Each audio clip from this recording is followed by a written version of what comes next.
जी जनाब, बिस्मिल्लाहिर्रहमानिर्रहीम। The brand Shahzad हकीम हाजिर। ये जो ब्रांड होता है ना, किसी भी हाल में ये ब्रांड हमेशा ब्रांड ही रहता है। पूरी दुनिया पूछ रही है, शहजाद हकीम साहब आपने अपने कागजात नामजदगी उठा लिए, अब आप क्या करेंगे, अब आप कहाँ होंगे, और आपका इलेक्शन तो बढ़ गया। मैं कल भी एमपीए था, आज भी एमपीए हूँ और आइंदा भी एमपीए रहूँगा। जिसको यकीन नहीं आता वो राना एजाज अहमद नून साहब से पूछ ले। आप सब लोगों को पता है कि पाकिस्तान के अंदर शेर धाड़े मारता हुआ आ चुका है, तो आप शेर की क्यों मुखालफत कर रहे हैं? कुछ नहीं होने वाला, कुछ नहीं मिलने वाला। शेर ने फिर बन जाना है।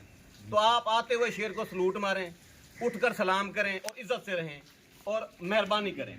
मुझसे लोग पूछ रहे हैं जी मैं एमपीए वाला वोट किधर करूंगा। मैं अपना एमपीए का वोट राना एजाज अहमद नून साहब को दूंगा। Very good. पिछले एक साल से मेरी जिस बंदे से भी मुलाकात हुई, जिस अफसर से भी मुलाकात हुई, उसने कहा आप राना एजाज अहमद नून साहब के पास क्यों नहीं जाते।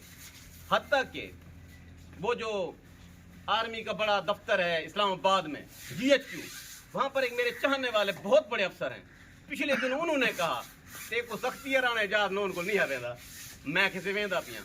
तो आज मैंने आर्मी को सलूट मारते हुए राना एजाज अहमद नून साहब के पास मैं आ गया हूँ और मैं इधर शिरकत कर रहा हूँ। एमपीए का वोट मैं इधर दूंगा। अपने तमाम दोस्तों को भी मैं कहूँगा कि शुजाबाद में PP 222 में जितने भी दोस्त हैं वो सारे राना एजाज अहमद नून साहब को सलूट मारें, इनका जलसा करवाएं, इनको वोट दें। तुसा कहना वोट दे सो बाण वाली वैसी इनमें से चंगा वोट नहीं दे। मेहरबानी, शुक्रिया।